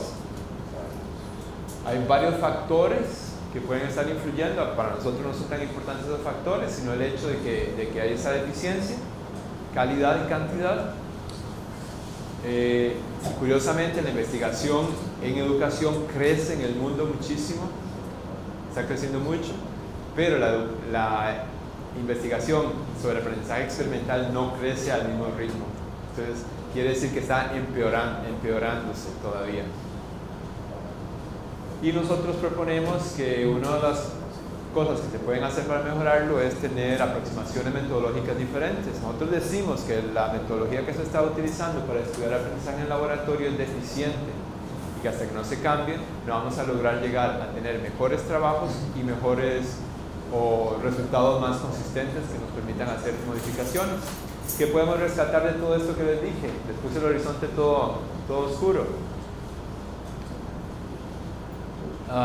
De ese mismo reporte que les dije antes del Consejo Nacional de Ciencias de Investigación de Estados Unidos, ellos hacen un resumen y estas son cosas que podemos rescatar. Dicen que, para dicha de nosotros, las estrategias que están centradas en el estudiante ayudan. Sí, pero de una manera muy general lo dicen, que ayudan. Ahora, el problema es que no saben decir cuáles ni qué relación tienen entre ellas. Generalmente cuando hacemos algo centrado en el estudiante funciona mejor, pero no pueden clasificarlas, saber cuáles de esas funcionan mejor. Y tampoco pueden desmenuzar para decir qué partes de esas estrategias son las que funcionan. La tecnología ayuda al aprendizaje siempre y cuando no sustituya otras cosas, siempre y cuando no se crea que la tecnología sola va a mejorar el aprendizaje. Nos crea una situación problema, porque nos dice que el aprendizaje centrado en la persona mejora, pero cuando uno comienza a leer aprendizaje centrado en la persona, como les decía al principio, encuentra varias definiciones, encuentra que en unos casos son estrategias, en otros casos es una filosofía, en otros casos es un programa, una política universitaria. Por ejemplo, acá le dan a uno, esta gente le da 28 diferentes cosas que se pueden llamar aprendizaje centrado en la persona, y cada una es un mundo. Entonces aquí está cooperativo, el trabajo cooperativo, estudios de casos, hacer actuaciones, simulación de roles, simulaciones, talleres, experimentos, descubrimientos, sesiones de preguntas y respuestas, debates, competencias, demostraciones, indagación. Entonces la pregunta o la situación era que teníamos al principio, demasiada información. ¿Cómo escoger esa información, deshilachar esa información que nos produzca algo que sea aplicable? También dice la literatura, estamos en esta parte, ¿qué podemos rescatar? La literatura dice, esto viene de un trabajo de Towns del 2011, que es un trabajo que no es necesariamente, es un trabajo de revisión, no es necesariamente muy bueno, pero hay que mencionarlo. De la literatura del 2000 al 2010, dicen que el ABP, el aprendizaje basado en problemas cooperativo, mejora las actitudes y percepciones. Para aprender hay que tener una buena actitud hacia la materia que está aprendiendo, hacia el ambiente de aprendizaje. Entonces esto por deriva mejora el aprendizaje. Y las aproximaciones no tradicionales, pero no especifica cuáles. Entonces dice, cualquier cosa que no sea lo mismo de siempre ayuda a mejorar las habilidades de indagación, que es otro término peligroso porque indagación tiene muchas definiciones, es muy polisemántico, pero nos da una idea más o menos de por dónde vamos. Aprendizaje basado en problemas, cooperativo. Nos voy a poner en otra situación, ustedes se ponen a leer sobre ABP y se van a encontrar estos discursos, estas cosas largas. Por ejemplo, esto es una aplicación de ABP. O sea que yo para aplicar ABP tengo que aprenderme todo esto y hacer todo esto. Entonces ya como que uno ya comienza a desinflarse un poco, ¿verdad? Como estos recetarios. Pensando en lo que podemos rescatar, Avi Hoffman, que es el señor este que está en el Weizmann en Israel, que les decía que es un pilar del aprendizaje experimental, se queja mucho de lo que no sabemos, pero dice que el aprendizaje significativo es posible en el laboratorio si se da a estudiantes la oportunidad de manipular equipos y materiales en un ambiente apropiado para que construyan su conocimiento sobre fenómenos y conceptos científicos relacionados. Ahí les marqué la palabra construir porque van a ver que esa palabra construir se va a volver muy importante para nosotros en unas horas o mañana. Pero la idea que él pone es esa: si se le da la oportunidad de manejar materiales, de manejar el ambiente y construir su conocimiento, por ejemplo construir explicaciones sobre fenómenos, va a aprender de manera significativa. Entonces podemos devolvernos y preguntarnos, las prácticas que nosotros les damos a los estudiantes les ofrecen la oportunidad de construir ese conocimiento, de que les presentemos un fenómeno y tener que explicarlo. Y ahora sí, el enfoque que le damos nosotros con mi grupo de trabajo se basa en lo que ha dicho otra gente. Nosotros no reinventamos la rueda. Entonces Hudson dijo hace unos años que hasta que no se hagan estudios sobre lo que los estudiantes realmente hacen en el laboratorio, no vamos a lograr entender el valor pedagógico del aprendizaje en el laboratorio.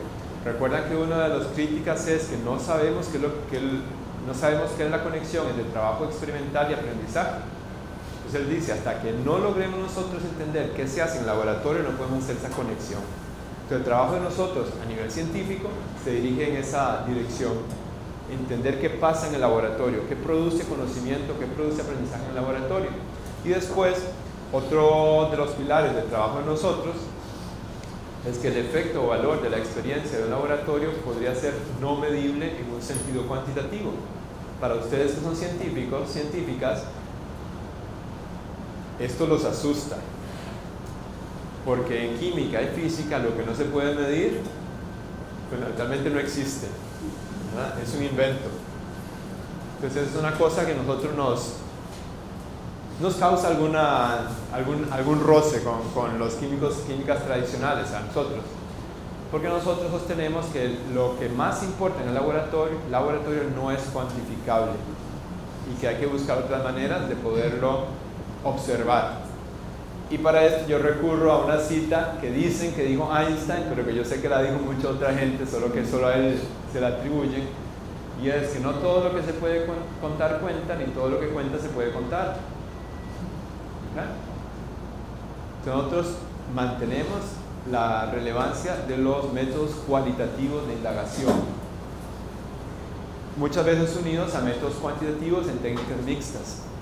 Y las contribuciones que hemos hecho, esto no es una charla de investigación, otro día podemos hacer una charla de investigación si quieren, pero de nuevo, esto es para ver qué podemos rescatar de esa literatura tan escasa y con tantas deficiencias, falencias a nivel metodológico, excepto lo que nosotros hacemos, que es perfecto. Entonces, algunas de las contribuciones que hemos hecho esto es una serie de estudios muy bien hechos, de verdad. Si tienen chance de leerlos, porque hay uno que, sobre todo, que yo creo que representa un ejemplo de cómo deberían ser los estudios. Pero nosotros estudiamos aprendizaje basado en problemas en el laboratorio y nos dimos cuenta, o tenemos evidencia, que cuando hay interacción social, el ambiente reflexivo y hay sentido de apropiación, esos tres median para desarrollar habilidades de solución de problemas reales, desarrollar metacognición y sofisticación de la epistemología. Entonces, problemas reales no son ejercicios. Por ejemplo, un ejercicio se le dice al estudiante, cuando un sólido pasa a estado gaseoso, aumenta la entropía. Después le dicen, ¿qué le pasa a la entropía cuando un gas pasa al estado sólido? Eso es un ejercicio, ¿cierto? No es un problema real. Nosotros acá utilizamos problemas reales, utilizamos inteligencia artificial para modelar problemas reales en un ambiente virtual, desconectados totalmente de los estudiantes que lo hacen en la casa. Pero nos dimos cuenta que cuando ocurren estas cosas en el laboratorio, los estudiantes pueden resolver a mejor manera problemas reales. Y la metacognición y la epistemología tienen que ver con el desarrollo de habilidades científicas, de pensamiento científico. La metacognición es la capacidad para reflexionar sobre el pensamiento de uno mismo, monitorear el pensamiento de uno mismo, que es esencial en la ciencia. Y la epistemología se refiere a nuestras ideas, percepciones sobre el conocimiento, su origen y su naturaleza. Por ejemplo, una persona que tiene una visión epistemológica absoluta, que piensa que el conocimiento es transmisible, que es estático, no va a ser nunca una buena persona científica. Preocupamos sofisticar, desarrollar los pensamientos epistemológicos para convertirse en mejores pensadores científicos. Entonces, eso es una cosa que rescatamos nosotros de la investigación. Otra cosa fundamental es... bueno, aquí les puse esto. Hemos estado hablando del aprendizaje centrado en el estudiante, en la persona, ¿verdad? Pues ahora les voy a decir una cosa que puede sonar como lo diametralmente opuesto. La persona más importante en un ambiente de aprendizaje experimental es el instructor. ¿Okay? No cabe absolutamente ninguna duda de eso. En el salón de clase, en el aula, puede ser diferente, pero en el laboratorio, la persona más importante es la persona instructora. ¿Okay? El ambiente tiene que estar considerando al estudiante, tiene que estar centrado en el estudiante. Pero ustedes pueden tener el curso mejor diseñado, los mejores estudiantes, y ponen una persona que no cree en lo que está haciendo en el laboratorio y nadie aprende. Todo aquello se va a la deriva. ¿Okay? Entonces, se los digo porque es esencial que las personas con las que ustedes trabajen estén convencidas del valor de lo que ustedes están haciendo. Si no, estamos perdiendo el tiempo. Y nosotros, parece una cosa muy obvia esto, pero nosotros llegamos a esto a partir de una serie de estudios que nos llevaron en una situación estudiando los profesores de los laboratorios, donde nos dimos cuenta de que teníamos a una persona que es científica ejerciendo en una profesión para la que no estaba preparada, y eso crea un conflicto de autoimagen, La autoimagen en profesores de secundaria está más estudiada, pero es más sencillo, porque ellos son profesores dando clases. Entonces, ellos desde que estaban en 5º grado de primaria querían ser maestros, profesores. Entonces, comenzaron a construir esa imagen, de esa manera de verse ellas mismas, desde que estaban en 5º grado de la escuela. Nosotros, desde que estábamos en 5º grado de la escuela, queríamos ser científicos. Y llegamos y de repente decimos científicos y nos dan un libro y nos dice de clases. Entonces genera una situación, genera un conflicto de identidad. Y ahora yo estoy por ese caso. Yo no sé si ustedes usan inducción o tutorías para profesores nuevos, pero ahora yo tengo una profesora nueva que acaba de graduarse. Se graduó en diciembre,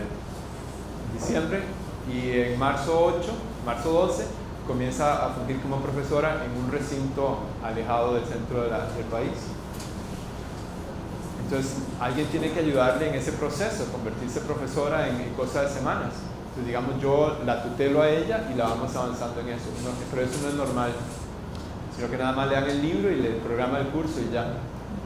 Entonces, nosotros llegamos a ver que la persona más importante es el instructor en el laboratorio. Ese instructor, de acuerdo a su visión del mundo, a su cosmovisión, va a definir cómo va a funcionar el laboratorio. Pero también el laboratorio va a ejercer o puede ejercer una influencia sobre la persona para remodelar su autovisión, su cosmovisión. ¿Okay? Entonces, por ejemplo, tenemos aquí una persona autoritaria, muy tradicionalista. Va a hacer que el ambiente sea muy tradicional. Pero si de alguna manera podemos poner componentes no tradicionales, podemos poco a poco ir convirtiendo a esa persona en alguien menos tradicional. Entonces, hay una relación recursiva entre el ambiente, eso se da en todos los campos, entre el ambiente de trabajo y la persona. Y nosotros llegamos a la conclusión, a través de la evidencia, de que había dos componentes importantes que mediaban esa transformación. Una es las creencias sobre la naturaleza del conocimiento y la otra, la creencia sobre la naturaleza del laboratorio. Entonces, si ustedes tienen una persona que tiene un pensamiento absolutista sobre el conocimiento, que piensa que el conocimiento es estático, por ejemplo, es un problema desde el punto de vista científico, pero es un problema también a la hora de enseñar. Cuando el ambiente motiva a esa persona a dudar de la ciencia, dudar en el sentido de escepticismo sano, cuestionarse. Entonces, eso va a hacer que esa persona comience a pensar diferente sobre el conocimiento, lo que va a readecuar su autoimagen. Y lo mismo, o más importante todavía, la naturaleza del laboratorio, que es donde podemos hacer más influencia más fácil. Entonces, por ejemplo, si una persona cree que el laboratorio está hecho para que los estudiantes aprendan técnicas, ¿okay? Esa persona va a ir al laboratorio a enseñar técnicas, no va a modelar pensamiento, no va a hacer indagación, no va a hacer trabajo colaborativo, va a hacer técnicas. Entonces podríamos transformar esa creencia sobre la naturaleza del laboratorio y podemos convencer a esa persona, a través de vivencias, de que el laboratorio es un lugar para entender mejor la naturaleza de la ciencia, la ambivalencia de las medidas. ¿Okay? Y conforme esa persona vaya entendiéndolo mejor, la naturaleza del laboratorio, va a ir readecuando su imagen de instructor. Y hay dos factores más grandes que también influyen: la experiencia como estudiante, que por más que queramos no las podemos deshacer. Cuando yo era estudiante secundaria, nosotros aprendíamos ciencia por indagación, que era muy poco común, pero a mí eso me marcó muchísimo, y yo entiendo que lo opuesto también pueda marcar mucho. Gente que aprendió por métodos muy estructurados se aferra a eso porque lo conocido siempre es más seguro. Y lo otro, que es donde también podemos hacer mucho cambio, es entrenamiento y el apoyo. Entonces, en Estados Unidos, ahora la tendencia es hacer entrenamiento previo y continuo, a un acompañamiento durante el semestre de todas las personas que enseñan, sean asistentes o sean instructores, profesores. ¿Okay? Entonces, una cosa que nosotros introdujimos en el campo. Y de nuevo, estamos tratando de ver qué podemos rescatar de todo esto. Comúnmente, la reforma, uno piensa en la reforma como prácticas nuevas, guías nuevas y un estilo pedagógico. Entonces, por ejemplo, decir, vamos a hacer ABP, vamos a hacer aprendizaje basado en problemas y vamos a hacer guías nuevas. Y montamos la reforma en eso. Y solamente si uno tiene mucha suerte, no se le va para un lado o para el otro. ¿Okay? No tiene un buen futuro desde la perspectiva de nosotros y el trabajo de nosotros. Nosotros lo que proponemos es que para poder hacer una reforma que sea sostenible, sustentable, tenemos que comenzar por adecuar la imagen, autoimagen de instructor a una que sea conveniente con el programa que nosotros queremos tener. Entonces, si yo quiero tener un curso de laboratorio del siglo XXI, tengo que tener una persona abajo que se vea a sí misma como un instructor del siglo XXI. Si esa persona está en 1980, el curso que me va a dar es de 1980 y no tiene que ver con la edad. ¿Okay? No tiene que ver con la edad. Una persona de 25 años puede estar en los 80s. Sí. ¿Okay? En la música también, por ejemplo. La música de los 80s y los 90s, ahora que está pegando tanto. Entonces, cuando uno tiene la imagen de esa persona construida, la imagen del instructor del siglo XXI, esa va a generar una relación de cambio, un cambio en la relación con el ambiente de aprendizaje. Si la persona está en los años 80, acá abajo, y le damos un ambiente de los 2000, se va a sentir incómoda y no va a poder funcionar. Es como que me pongan a mí a bailar salsa, más o menos. En Cali. En Cali, sí, en otro lugar sí me animo, en Cali no. Entonces vamos a generar una incomodidad y no, la incompatibilidad no lo va a dejar funcionar. Una vez que tengamos esa relación nueva, desarrollada, podemos pensar en el currículum y podemos pensar en la reforma. Pero entonces todo comienza por el instructor, la instructora y esa autoimagen. Muy bien, vamos a tratar de abreviar en esto que sigue. Nosotros hemos estudiado varios ambientes de laboratorio. Lo que hacemos es que vamos a universidades, vamos a lugares donde yo no trabajo, excepto ahora que estoy en la UCR porque hay menos universidades a las que puedo ir ahí. Vamos a universidades donde nosotros no trabajamos y hacemos trabajo de investigación con esas universidades. Eso es muy bueno porque entonces yo no tengo conflictos, porque si fuera mi laboratorio yo quisiera que todo saliera bien o como yo quiero. ¿Okay? Entonces, hemos ido a varios lugares, los investigamos, utilizamos técnicas de investigación fenomenológicas. Eso nos permite tener una descripción gruesa, muy amplia de lo que ocurre en el laboratorio, porque recuerden, dijo Hudson, lo primordial es entender qué ocurre en el laboratorio para poder ver el valor pedagógico. Entonces entendemos qué pasa ahí y a partir de ahí tenemos la descripción, obtenemos la comprensión profunda. Eso nos permite destilar los ingredientes activos que permiten aprendizaje, porque en todos los laboratorios se aprende, aunque sea tradicional, algo se está aprendiendo. Entonces podemos destilar los ingredientes activos de todos esos lugares, nos permiten informar decisiones que median para hacer el rediseño del ambiente laboratorio. Entonces esa es la perspectiva que tenemos nosotros. Y además otra cosa que nos dimos cuenta es que cuando conocemos bien, cuando tenemos esa esencia del laboratorio, nos permite encontrar marcos teóricos, ya no tanto los empíricos sino los teóricos, que también pueden informar las decisiones del laboratorio. Entonces acá les puse uno de ejemplo, que es el último que estamos trabajando, que es la teoría de yo le digo en español la teoría de la conciencia plena, porque todavía no hay un nombre en español, pero es Mindfulness Theory, que la vamos a discutir después un poquito. Y esto nos permite, a través de este entendimiento, nos permite ver que este marco teórico es funcional para informar las decisiones del rediseño. Entonces es como operamos nosotros. Ahora bien, todo esto es en el campo de la educación disciplinar, mayormente en el campo de la química. ¿Qué otras contribuciones hay fuera de estos ámbitos disciplinares? Les voy a poner un par de ejemplos. Este es el trabajo de un señor Schwartz que está en California, que hace unas cosas súper interesantísimas. En inglés le dicen psicología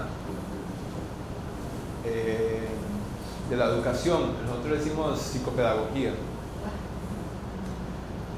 Entonces ellos lo que hicieron fue que tomaron a un grupo de personas, dos grupos de personas que estaban equivalentes en todas las observaciones y parámetros, dos grupos de personas equivalentes, los alambraron todos, ¿verdad? Tenían alambres por todo lado, el visor, el computador, los sentaron al computador, los pusieron a interaccionar con un avatar y a un grupo le dijeron, estaban estudiando una clase de biología, ¿sí? Una clase de biología o microbiología. Estaban estudiándola con el avatar. A un grupo le dijeron, este avatar es una persona, pero es que está en un lugar remoto del campus, entonces va a manejar el avatar, y él lo que es un avatar suyo, entonces usted va a trabajar con esa persona remotamente. Al otro grupo le dijeron, este avatar es un programa que nosotros hicimos, está computarizado, y es un programa, es una computadora con la que usted va a interaccionar. Resulta que las dos avatares eran lo mismo, eran idénticamente lo mismo, y todas las interacciones estaban guionizadas, todas las interacciones fueron idénticas con guión. ¿Cuál de los dos grupos creen ustedes que salió mejor a la hora de hacerles las pruebas de aprendizaje?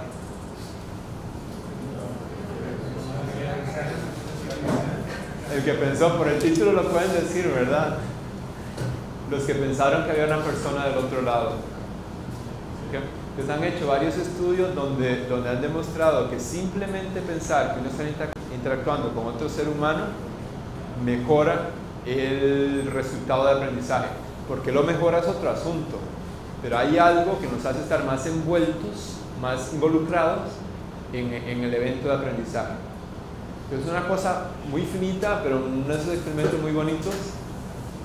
Entonces, si solamente creer que uno está interactuando con una persona mejora el aprendizaje, imagínense ustedes lo que es tener a la gente ahí enfrente y estar aprendiendo con ellos.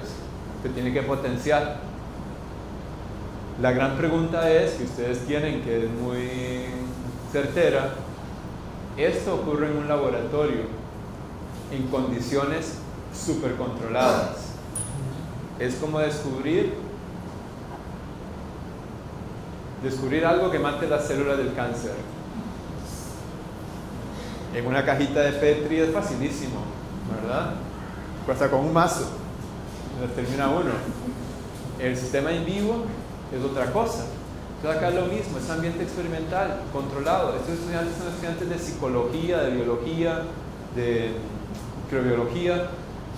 ¿Cómo me va a funcionar a mí eso en la ecología de aprendizaje que yo uso? Que es un laboratorio donde hay 24 personas, un asistente, los extractores, un escándalo, vinieron sin dormir, otros no estudiaron. ¿Okay? ¿Cómo hago para traducir eso? Entonces, ¿cómo se relaciona todo eso anterior con lo que nos compete? De nuevo, este es un grupo de estudiantes en noviembre en Costa Rica. Entonces, nosotros lo podemos relacionar de la manera más simple, fijándonos en cosas que ha hecho otra gente antes. Y aquí les puse 5 ejemplos. En Clemson tienen ABP, aprendizaje basado en problemas, desde el año 94, son de los primeros que comenzaron. Es un programa súper maduro ya ahí. Lo comenzaron con financiamiento de la Fundación Nacional de Ciencias de los Estados Unidos, con un montón de plata, lo comenzaron. Entonces tenían buenas razones para hacerlo bien. Tallahassee es un colegio universitario, antes era lo que llamaban un colegio comunitario, que son lugares donde se hacen los primeros 2 años de universidad, nada más. En Costa Rica le llaman colegio universitario. Florida del Sur, que es donde yo trabajaba antes, ahí comenzamos con las experiencias químicas auténticas. También la profesora Anderson les habló de eso. Un programa que ha funcionado muy bien, que la gente de Chapel Hill lo quería llevar ellos para allá, y Chapel Hill es una universidad muy buena. La Universidad de Carolina del Este, bueno, aquí no les dije, este usa indagación dirigida por argumentación también. Y ahora, en la Universidad de Costa Rica, que lo que estamos haciendo, estamos utilizando un modelo que es el multimodal. Hacemos cosas diferentes. Acá eso está como casado con un solo tipo de cosa, y se refiere al programa. Nosotros hacemos multimodal, que quiere decir que hacemos muchas cosas, que pueden variar en un mismo semestre, que pueden variar en una misma clase, un mismo día de trabajo. Y les voy a dar los ejemplos. A mí me parece que esto es lo que más le interesa a la gente muchas veces, ver si hay algo que funcionó, qué es y cómo funcionó. Entonces, el programa de Florida del Sur, ellos tenían un programa tradicional, hacían experimentos semanales, todas las semanas hacían un experimento que era totalmente divorciado de los otros experimentos. A los estudiantes les daban los procedimientos y los cálculos explicados antes de que lo hicieran. Y se les daba una clase de 20 minutos antes del experimento. Entonces se les decía qué iba a hacer, se aseguraba, porque era un mandato de la coordinadora, de decirles qué no hacer para no tener problemas. O sea, se les advertía cómo no hacer errores para que no se atrasaran. Bueno, la clase eran 20 minutos, tenían que hacer un preinforme, traer un preinforme, tenían que hacer un examen corto, que siempre lo fallaba, tenían que hacer un examen final práctico del semestre, tenían que escribir informes todas las semanas y trabajaban individualmente o en pares, dependiendo del equipo. Lo que normalmente llamamos un recetario. ¿Ok? Un recetario. Todo funcionaba bien. Los asistentes eran estudiantes de doctorado, iban y daban las 2 horas de laboratorio, si podían se salían antes, se devolvían a trabajar en el laboratorio de investigación. Todo el mundo estaba contento y los estudiantes estaban aprendiendo nada en el laboratorio. Y los laboratorios eran caros de mantener, un presupuesto alto, pero ahí no tenían problema con el presupuesto. La pregunta era, ¿qué hacemos? ¿Cómo hacemos? Porque fue en el 2000, esto de hecho comenzó como en el 2008, 2007, que comenzaron a pedirles que tenían que reformar los laboratorios para hacer algo que correspondiera a los movimientos, porque ya en ese tiempo estaban rezagados a los movimientos educativos en Estados Unidos. Entonces se formó un grupo de 4 personas que trabajaron 9 meses en el proyecto de reforma, revisaron la investigación educativa. Yo había dado un curso de diseño de cursos para estudiantes de doctorado en química que querían aprender a diseñar cursos basado en Fink. Entonces utilizaron esos materiales e hicieron una propuesta de reforma. Yo no era parte de este equipo. Hicieron una propuesta de reforma, después la implementaron. La coordinadora se volvió loca y decidió implementarlo, no hacer piloto. Estaba tan desesperada o tan emocionada que decidió hacer una implementación con 1.600 estudiantes a la vez en lugar de hacer un piloto. Se sufrió mucho este semestre. Y el programa reformado es proyectos multisemanas, no se le dan procedimientos a los estudiantes, no se les dice cómo hacer los cálculos, no hay clases antes del laboratorio, no escriben preinforme, no hacen exámenes cortos, no hay examen final práctico, hacen informes orales y escritos, orales como carteles o presentaciones, trabajan en equipo siempre, hacen autoevaluación y evaluación de pares, hacen planeamiento antes de ir al laboratorio y hacen evaluación de pares de informes. ¿Okay? Entonces, no sé ustedes, pero mucha gente esto les asusta de primera entrada. Y este es una copia del manual, por si alguien la quiere ver después, del manual que usan ellos, que el manual lo escribí yo, pero doné de manera imbécil, doné los derechos a la institución. Entonces, pero con la ventaja de que, con el compromiso de que los ingresos se utilizan para fondos de viaje para instructores. Entonces los instructores son programa de tener más de 2.000 estudiantes. Entonces lo que se saca de ahí, los instructores son fondos de viaje para capacitaciones. Entonces no está tan mal, por si alguien lo quiere ver. Pero se pasó de un documento que era como así, que era vendido por una editorial que se llevaba toda la plata y costaba $56, a esto que cuesta menos de $10, más barato para los estudiantes, si lo quieren ver después. Entonces este curso tiene los 4 proyectos, se califica la libreta de laboratorio, las evaluaciones de pares. Vean que por ejemplo acá hay un borrador de laboratorio que aplica solo para el proyecto 1, no aplica para los demás. Revisión de pares del informe que aplica solo para el último, no aplica para los demás. El reporte final, presentación oral, presentación de póster o oral, y una evaluación de la presentación oral, y se les da un porcentaje de la nota bastante alto, 5%, por completar evaluaciones del curso, que son varias evaluaciones. No es solo si les gustó o no, sino que hay varias evaluaciones a lo largo del curso. Este es el programa, pero no se ve muy bien ahí. Vamos a ver si hay una cosa mejor. No. Pero vamos a ver, por ejemplo acá el proyecto 1, primer día de clases, eso fue para el 2012. Proyecto 1, se les entrega la gaveta de materiales, se hace una actividad de grupo para que aprendan a trabajar en grupo, y después planean el proyecto 1 desde la primera semana. Planean el proyecto 1. Y la segunda semana hacen la química que habían planeado en la semana primera. Los últimos 40 minutos planean la semana siguiente. La siguiente semana hacen lo que habían planeado acá y comienzan a trabajar en su informe, en conclusiones. Y así se van rotando las semanas. Que se va adelantando por las semanas.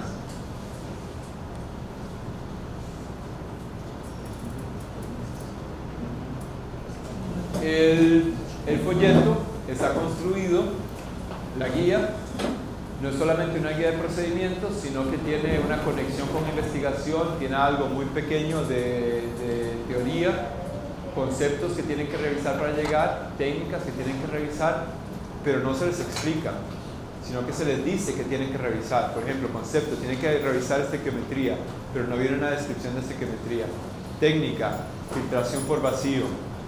Ellos tienen en la página, tienen material para revisar esas técnicas. Seguridad, materiales que pueden tener disponibles, algunas ideas para ir haciendo la planificación. Tienen que escribir un resumen para la segunda semana después, y lo mismo, con unas preguntas de resumen. Y después para la comunicación se les ponen cosas que pueden considerar para la presentación oral o escrita.